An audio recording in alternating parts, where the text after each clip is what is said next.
Okay, Dean, so back to you for a minute to say some kind words about Jared. That should be Okay. quick. That should be fast. As challenging as that might be. Yeah. Well, Jerry and I actually have one thing in common. And well, Toronto, that me. I used to live in Toronto, but Jerry lives there now. And I I get to talk to him occasionally about the fact that I'm golfing in the wintertime whilst he's shoveling snow. Yes, So, but with my I'm golf clubs. yeah, exactly. Um, but I've known Jerry now, I guess, for a few years now. And one of the things I've come to find is that Jerry is just a wealth of information when it comes to any sort of planning problems, if you will. I mean, I think that's the way Jerry talks about it too. And he actually he has we have a good friend in common. I used to work for a guy that he knows by the name of Alan Sape.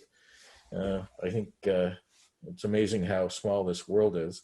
But anyway, Jerry's always impressed me with all the things that he's done, and I think he's got some really interesting things that he's going to share. So with that, I'll let Jerry take it away. Thanks, Dean. Well, things I claim I've done. Um, I'm taking a bit of a different angle to this session.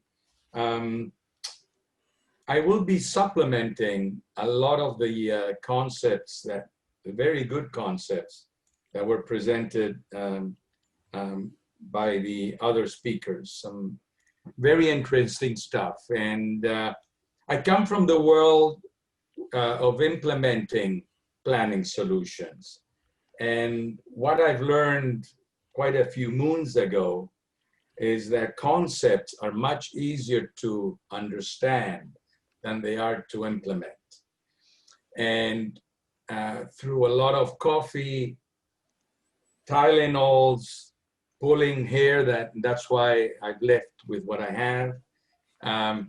We've managed to, over time and quite a few projects, figure out what works and what needs to be in place for any type of planning system to work and be successful.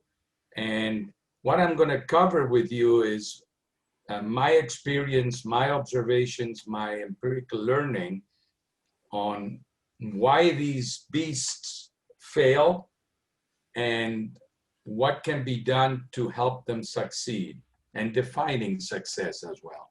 So I can see the chat, so long as you're polite, I will aim to answer. Okay, so first of all, a little bit about scenario planning and planning systems. I've grouped some of the work that I've been involved with, and I focused on the three major planning horizons that scenario planning can have, starting with strategy. And each one of these circles is an example of some of the projects and models and systems we've implemented. I will give a couple of examples as we move through the session of some of the projects, and land on some that might be more interesting than others. These are, for us, classic strategic type topics. Most of our work is in the supply chain space. So the applications and solutions we've developed, integrated solutions, even though we were born in the supply chain space, you will see from the topics that the same apps and solutions and approaches and models can handle things that move away a little bit from operations and start touching on profitability, competitive intelligence, strategy, sustainability, etc., growth. So these are some of the strategic topics. And down here, some of the tactical planning and tactical topics that we've worked on, and some of the more short-term execution type problems.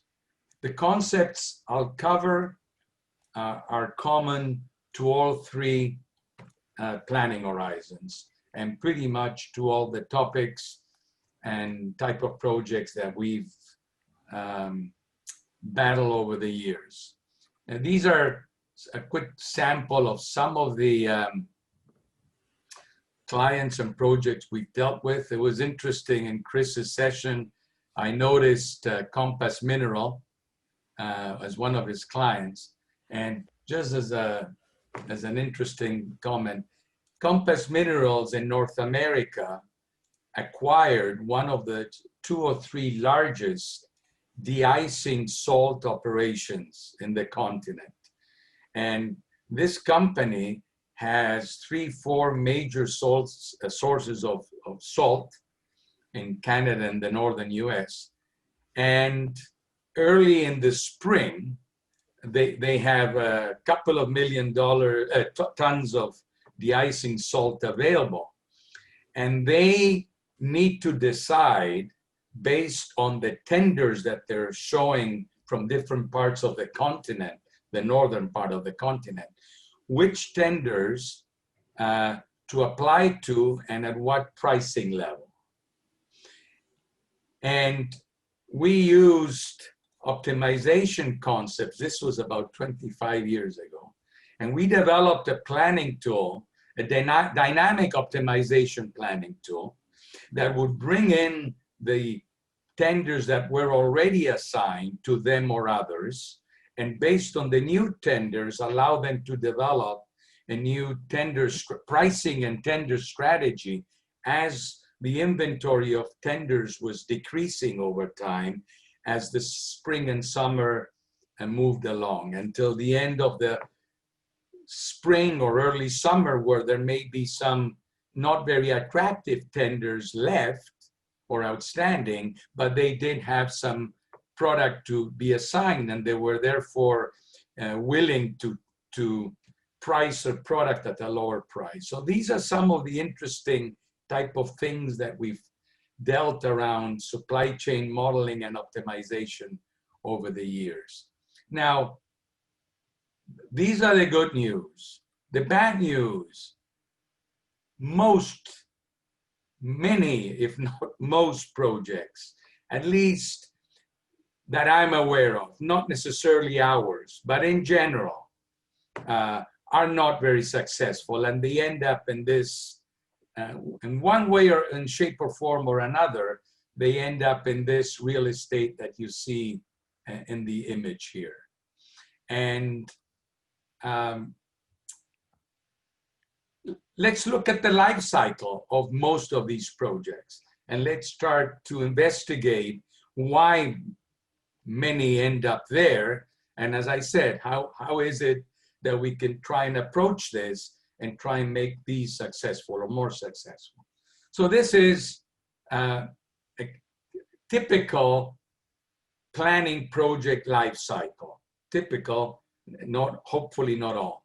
It all starts with a good Excel model somewhere, something that works, is adequate, has all the problems the Excel model will have, but it used to work. It's starting to become obsolete or too rudimentary or inexact or not flexible or integrated enough for the current business environment, but it's worked. Suddenly, we get an inflection point. Things collapse. They can't do it anymore. It can handle it. Too many errors. The errors become more evident and costlier.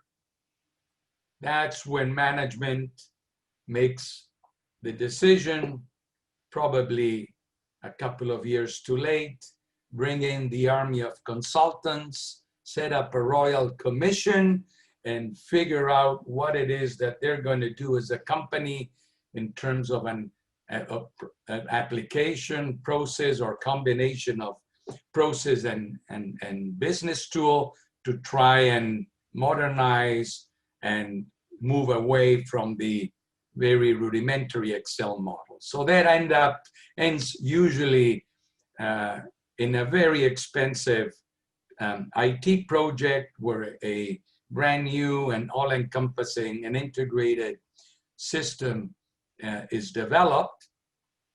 It probably takes a year, year and a half, 2 years, and quite a bit of funds. The system starts to work, projects completed, early growing pains, back to making adjustments, maybe a little bit too many adjustments, but it's a brand new tool, many users, lots of training, fixings to do in a month and 2 months and 3 and 4, things improve. But there's a lot of frustration.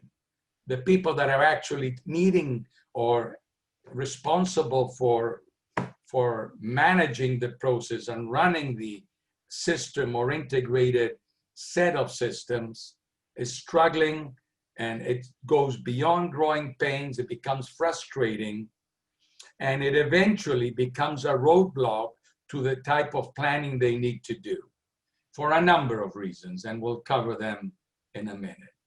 And what we've seen happen,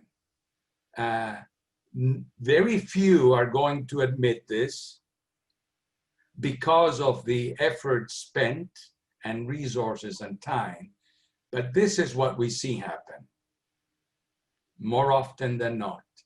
Back to the old model.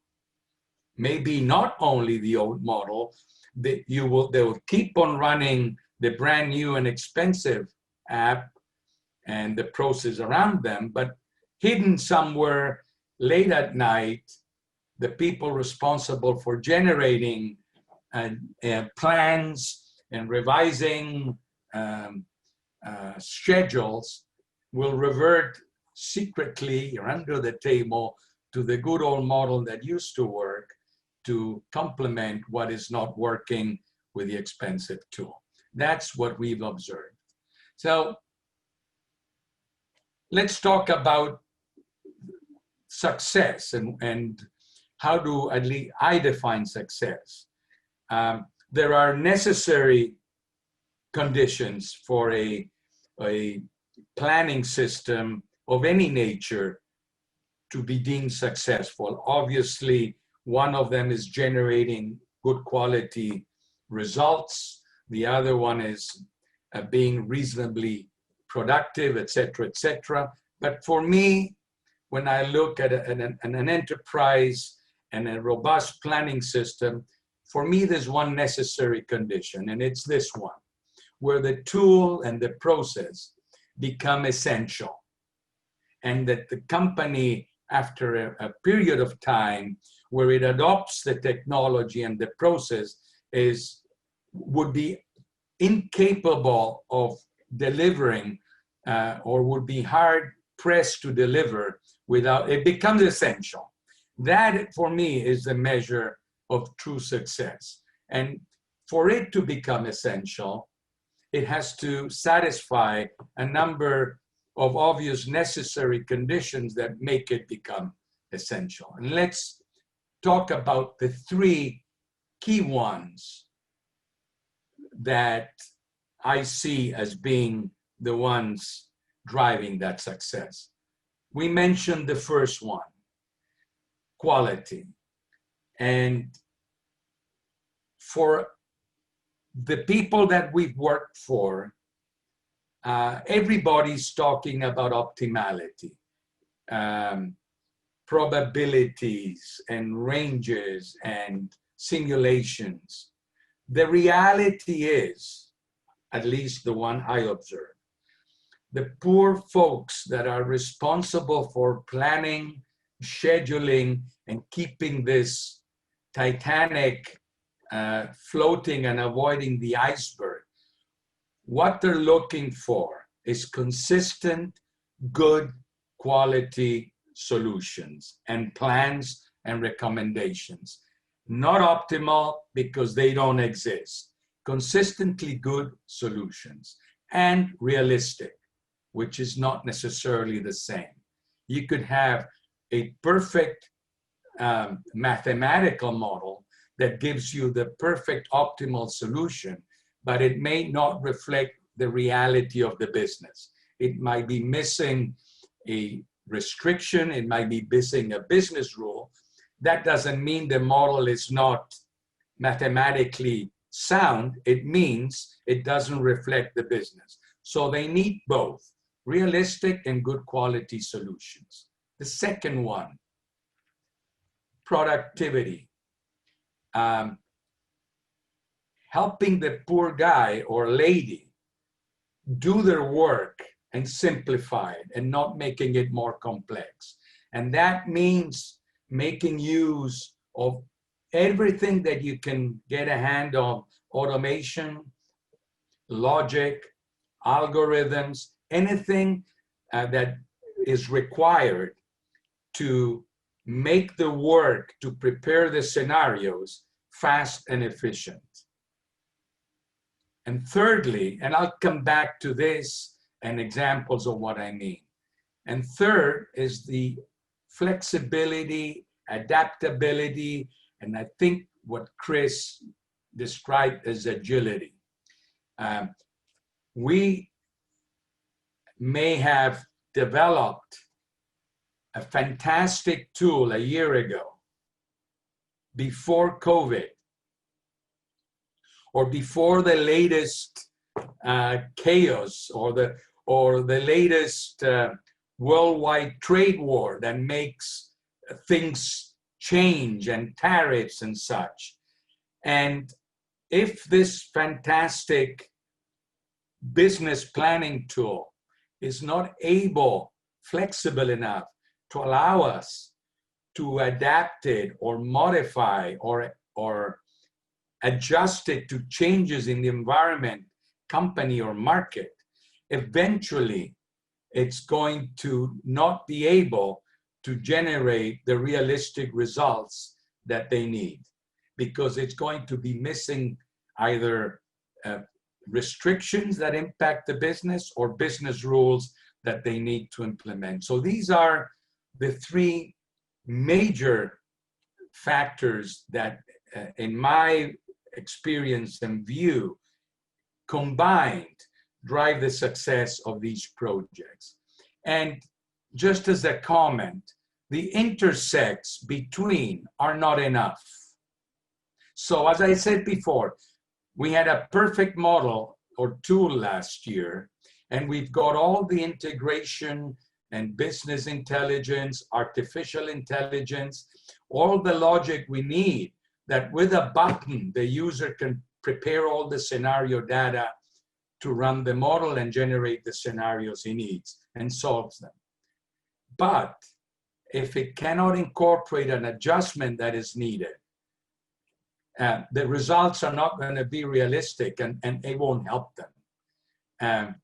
Similarly, I can have the best model and very flexible and with low code and or other capabilities allow us to make adjustments to it and make it truly dynamic and flexible. But if it's going to take a week for the user to prepare the data for that model, for whatever reason, it's not going to work. Why? Because this is the key resource these days in the organizations: time. Time. They don't have time. So if you want your planning tool to succeed, no matter whether it's strategic, tactical, or short-term, and whether it's supply chain, IBP, regardless of the topic, if you want it to succeed, it's my observation, it must generate good quality results, valid results, and in a good turnaround time. Now, when we look at planning tools, let's see where time is spent. 4 major areas that need to be addressed.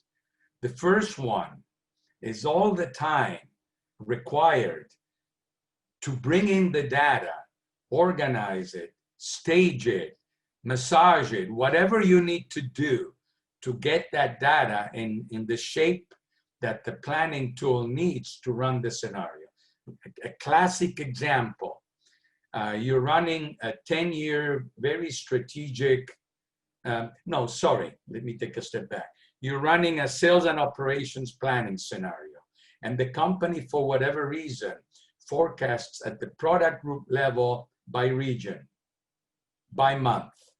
And the sales and operations planning scenario wants the data by product and by ship to. Somehow, somewhere, we need to take that forecast, whether it's deterministic or not, and being able to map it down,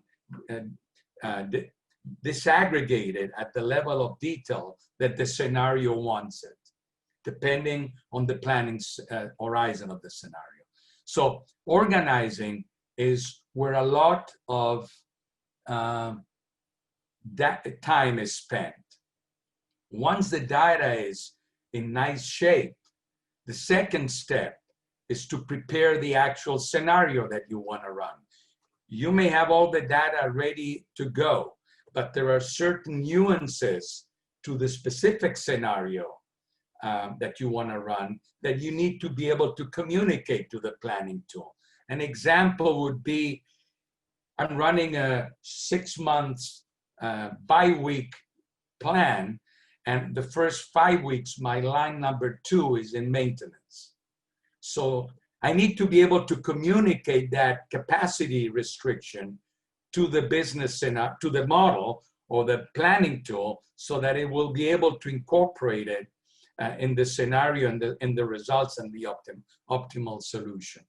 Third is the time it takes for the planning tool to take all the data, and no matter what the topic or what type of scenario it is, being able to come up with either an optimal solution or a range of solutions, depending on the problem, the way we've modeled it, and depending on the algorithm. And last but not least is the time required to be able to extract the data and allow the business to analyze and compare scenarios. These are the 4 major elements that tax planners and the user community when they're using these tools.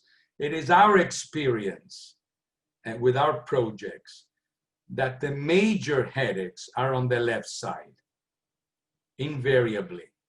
And that's where the effort in the project has to focus, in developing the automation, the logic to expedite those first 2 steps. So I'm gonna give you one example where that lack of automation ended up forcing a good project to visit the real estate that you see here. This was one of the largest bottling companies in Mexico that brought me in to talk about supply chain planning and optimization. And they organized a meeting with about 15 people and was headed by the director of logistics. And I was drooling because I thought it was such a large meeting, and it wasn't virtual. I was sure there was an opportunity to sell some of our good stuff. And when the meeting started, the first thing I find out is that the company was already using one of the premier platforms and tools in our area of expertise.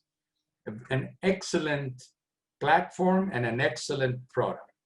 So for the next half hour, as I was listening to the VP or the director talk highly about the tool, I was trying to figure out why he organized this meeting and brings in 10 people just to tell an outside consultant how wonderful life is. And eventually, with my with a bit of patience and interpreting expressions and comments, I was able to find out that the people that were actually running the tool and responsible for generating and solving and reporting scenarios was facing a backlog. And that was what motivated, the main motivation for the meeting. They were not able to run and produce the results fast enough.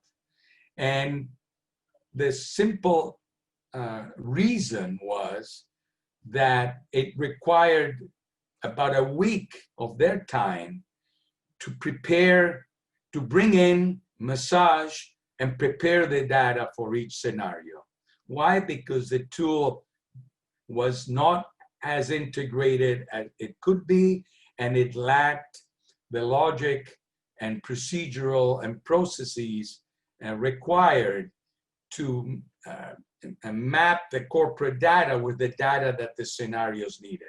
So they had to do all of this manually, and yes, you guessed it right, in Excel.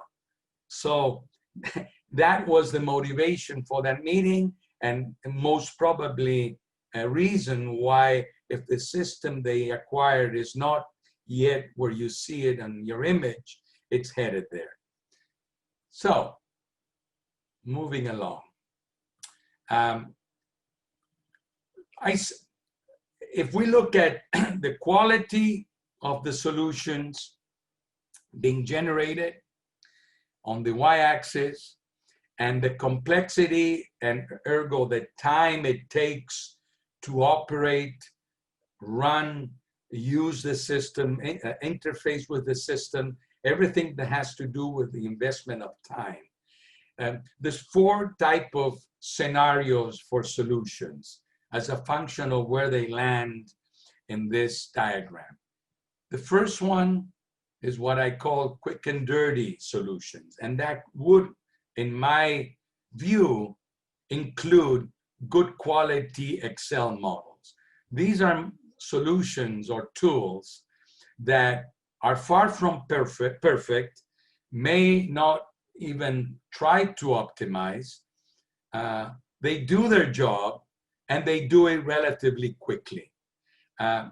They do work, but as I mentioned in the life cycle, eventually they will probably run their course because they're not going to be able to keep up with what they need to do. On the opposite side, we've got very comprehensive tools that generate fantastic and very realistic solutions, but are extremely complicated and time-consuming to use and operate.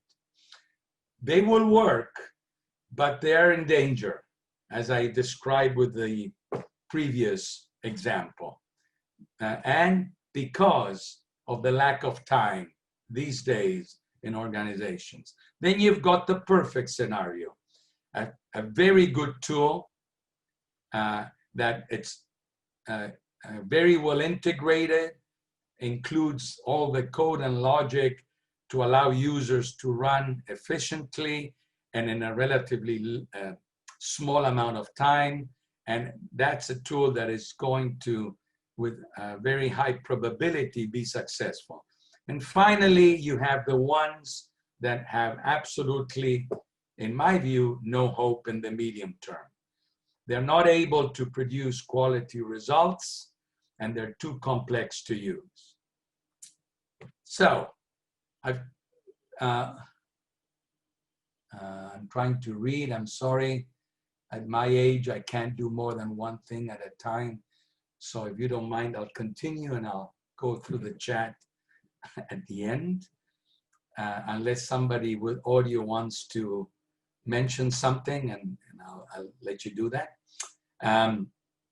So, talked about all the bad news and all the headaches. So these are some of the concepts that we've learned from mistakes. There's no reason not to admit it. And a roadmap that we've grew with and developed over time, and that we've learned works. and works reasonably well. It may not work 100% of the time, but it works most of the time.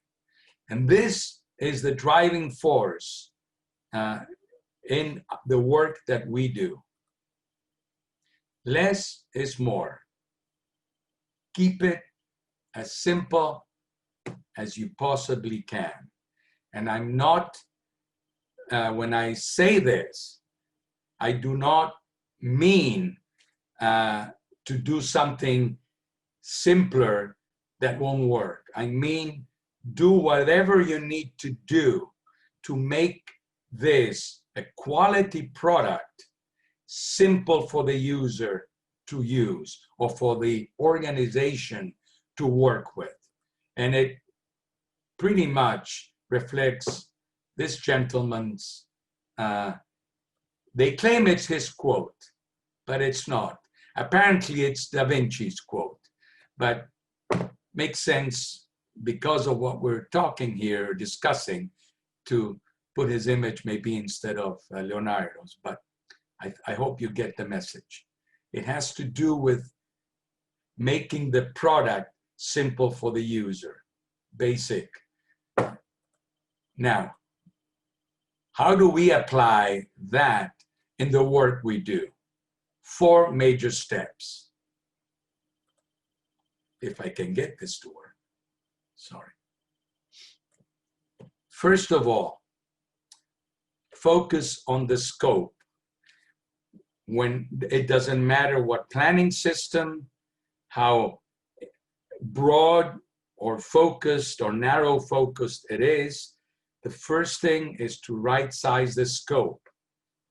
And the term I use is prioritize the scope. I know it's no English, but I'm quite sure you get the meaning of what I'm trying to say. And in the next slide, I will describe how we go about trying to do that. Second, whatever it is that you implement, make sure that you adapt the solution to fit the business problem and the company and the issues and the questions that the tool or process or solution is supposed to address, and not vice versa, as often occurs with off-shelf packages.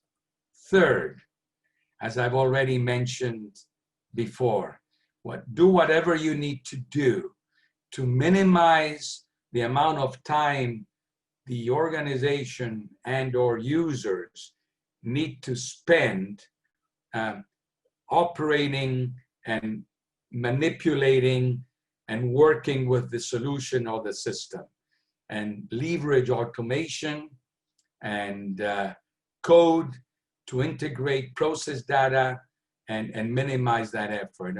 And finally, it's related to number 3, is leverage logic, algorithms, AI, whatever needs to be applied to simplify the work the user has to, or the users have to invest in working with and around the planning tool. Now to right-sizing the scope. And the way I describe it, if you want a solid building, you must start with a solid foundation. If the foundation is not solid, you're going to run into trouble. So, how do we right-size the scope, or try to right-size the scope? Number 1, learn and discover. If we need to really spend time understanding the business, understanding what it is that the process and or business tool and combined are supposed to model, address, what questions need to be answered. What is it that we're trying to help solve with this solution or this system and or process? Second, as you go through the process of learning and you start defining the scope of what you're going to be developing and implementing. Differentiate between must-have and nice-to-have. It sounds easy, it sounds simple and intuitive, but I can assure you and anyone that has worked or participated in any project of this nature will realize how difficult sometimes that is. You've got different groups of interest with different objectives and conflicting objectives, and it's a challenge to focus on the essential, and in that way, by focusing on the essential, you go a long way in developing or reducing the complexity of what you're going to be undertaking. Okay. Something, again, that we've learned the hard way. Never, or not never, but try not to mix planning horizons in the same scenario. You can have a planning system that runs, I think we mentioned that with Richard, commented on his strategic scenarios versus tactical scenarios. The same system, if it's well built, should be able to run both type of scenarios. Don't develop the logic and model to solve both in the same scenario. Keep them separate, and even more so between short-term executional type day-to-day scenarios versus tactical or strategic. Do not mix them. Next, match the granularity of to the scenario planning horizon. If I'm going to run a scenario, a very strategic, very long-term scenario with very rough long-term estimates on sales, growths, and cost data, 10 years down the road, new product lines, surely a different customer base. Why model by ship to and by individual SKU? You're just building a monster when it won't add any additional value to the output you're going to be getting. And that's what I mean by that. The more detailed the scenario, the more data it needs. And the more data you need, the more work you need to invest in that scenario. Finally, once you're done and you're up and running, I go back to the agility concept that Chris mentioned. You have to be able to go back to step one at some point in the future if the business so requires. And if not to step one, is back to the point where you need to make adjustments to the must-haves and the logic and possibly the model or models that drive your system because the environment has changed. If you're not able to do this, the flexibility and agility are going to lag, and eventually the solution is going to suffer. Talking about granularity, another example, a very large consumer good company in North America in the paper products, and they're a global organization. And last year, or the year before, when the globe was facing the trade wars and tariffs, and the company had multiple manufacturing locations in different parts of the world and moving product by sea, by land, in continents and such, there was a need or a corporate decision to undertake a very strategic network design or global network design analysis to determine how to best position their assets and flows to reflect the realities of 2018-19, but looking at a very strategic type analysis, like 2-3 years down the road,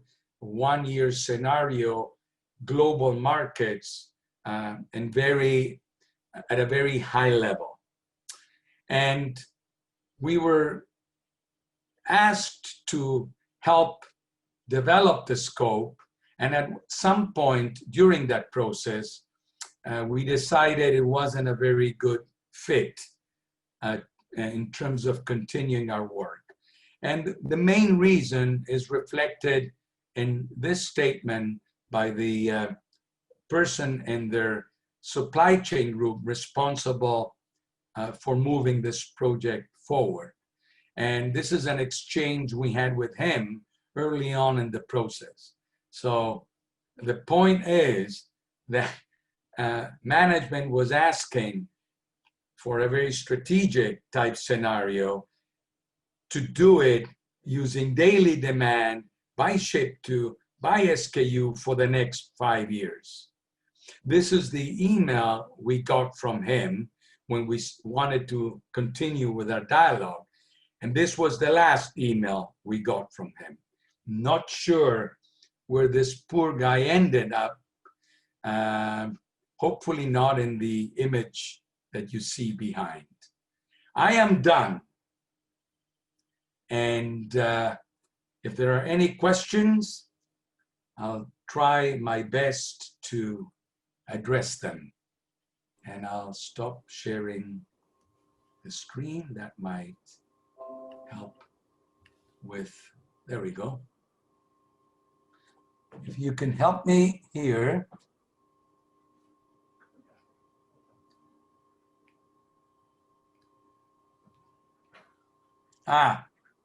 From Raul, the first one.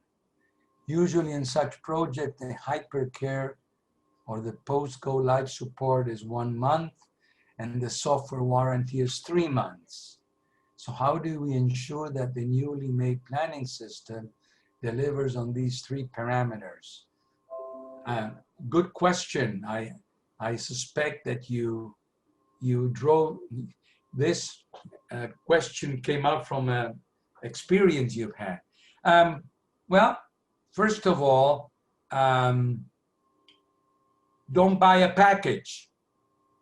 So some of these problems might be addressed. The way we approach these solutions is with a platform that we adapt for each project. So it is not truly a package. That's number one. But so let's assume that we do implement a package.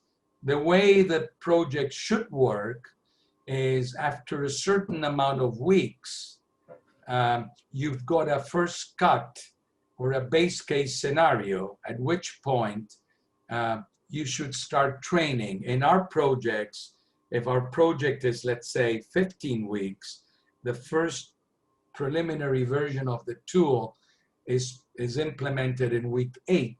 So you already have 8 weeks of training and running scenarios and having the ability to go back and adjust what needs to be adjusted. The way we address the work following the end of the project, or what is deemed to be the end of the project, is we include between 3 and 6 months of working with support and working with our clients, helping them, training them beyond. So it's during the project and after the project. And there is no 3-month warranty. The client, the project and the system is up and running. And it is our responsibility as supporters and providers of the solution to make sure it stays up and running. So as long as the client remains a client, the solution should be under warranty. So I'm not sure why the 3 months. And that's think, I'm not, sorry. I think, Jerry, that what you're stating is not the norm with most companies. What I described or the 3 Yes. months? That sounds like, you know, a tremendous service objective, but a lot of software providers don't do that. And that is my message, subliminal or whatever. Excuse my English. I come from Maradona's country. Well, Stefan, if it's not the way that I'm accustomed to implement solutions, and if you believe that over the years our rate of success has been better than average, not perfect, but better than average, it's probably because the way that we implement solutions is the way that these type of planning solutions should be implemented, not a package, because they probably, unless there's a perfect fit, an off-the-shelf package on its own, it's going to have a hard time delivering the goods. That's our experience. And that's why we work and we developed our implementation approach the way we did. Okay? Help me out with more questions if I have time. Jerry, may I ask you a question? Your slide on the life cycle. Yes. Systems. Planning systems. Planning systems leading to next to last step was frustration before Yes. being jettisoned. How often is it the forecasting aspect of the system that contributes to the frustration, or is it all the other aspects? I will answer from my space, which is in my space, to be honest, forecasting usually is an input to supply chain-based scenarios. And Stefan could comment on this, but my experience has been that the biggest source of frustration is not the quality of the models or the quality of the algorithms driving the planning system. It's the amount of time. It's probably, if I may, Chris, to one of your first slides, the design focus of the app. It's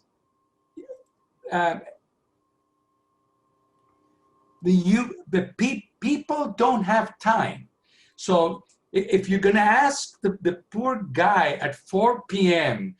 to generate something for you for tomorrow morning for the board of directors meeting because something happened at 3:30 that requires an answer, and he cannot do it overnight,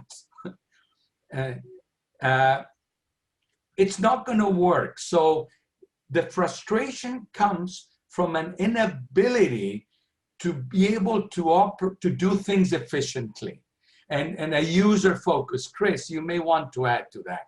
Or Jerry, as you were setting that up, I went to the design thinking space, because in design thinking, when you see either a frustration or a workaround, it tells you something's wrong with the design. But in most S&OP, IBP, ERP implementations, we're so dogmatic that this is the way you use the software that when someone works around, we see it as non-compliance, and the process police come in. What that should be telling us is the design's not right. Something Right. needs adapting, but that's a different mindset. But Len, it is the frustration doesn't come usually from the quality of the models or algorithms. It comes from the functionality of the beast, not allowing people to work efficiently or the way they need to work to reflect the business reality affecting them.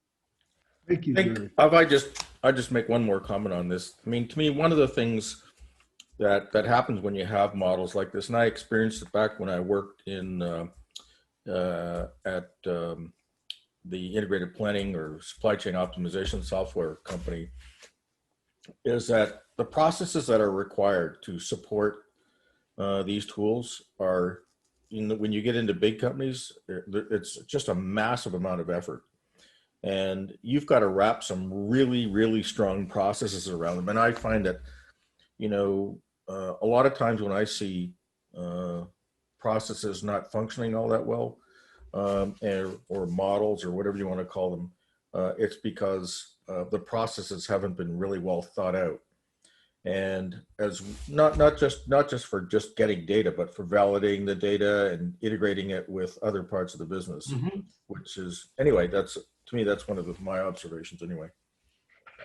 And I think it's consistent with the last comment Rahul made.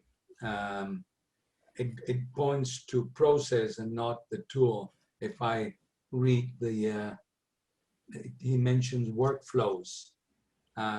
So it would be very consistent with your comment. Yeah. Hey, Jerry, I'll just add too that when I've been involved in, these kind of projects, all of a sudden you get into a situation where, you're kind of like in the implementation of this and somebody says, oh, well, we don't really have that data, or, the data's all crap. Our master data is a mess. And what I've learned is, like, during kind of like large supply chain assessments, you really, or, even if it's just, concentrated on the implementation of this tool, which I don't recommend, the process piece is critical. But, the point is that you really, before you kind of get into this, you really need to do an assessment on the data itself and the condition of that. And if it's garbage, like it is in a lot of cases that we've seen, you may have a phase like before you start like the real project, that's just like a data cleansing, kind of an exercise up front.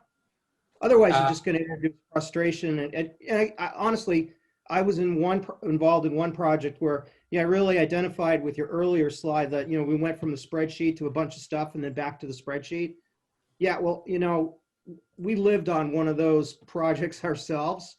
And it was due to the fact that it was, we all have garbage, and we didn't, and it was actually an extended analysis kind of project. And, it was kind of a PE thing. And, we didn't have like 4 months to get the data right. We had like 12 weeks, and you're just not going to do it in that amount of time if the data is just not there. So do the assessment. The data issue that you described, I should have probably identified it on its own in one of the slides, the one that we described the process we follow with the 4 steps, because it is a key part of our projects, and it comes at the very start of the project, and it's the most time-consuming and resource-draining part of the project. It's not the modeling, it's not building the scenarios, it's starting from what do you have, what do we need, can we make this work, and what do we need to do to go from what you have to what we need to make this work. And that absorbs probably 60 to 70% of the project time. Yeah, I totally agree with you. And that becomes even worse when you do sales and operations planning scenarios, for the most part, you're modeling what's there and trying to decide how to maximize the efficiency of your existing assets. When you're doing a network or a business analysis 5 years down the road, you're incorporating to the equation elements that are not existing. New warehouses, new plants, new markets, new products. They're not existing. The data doesn't exist in the current platform. So somehow, if you want to run those types of scenarios, you need to be able to generate that data. And it's not going to be in the current ERP system. So that is also part of the data element of these projects, and not a small part, by the way.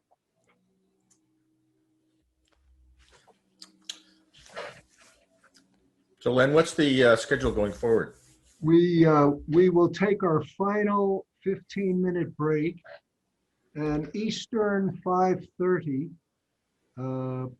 pick up with Eric's talk and poll, and go right into, after Eric, right into the Q&A with the panel of speakers.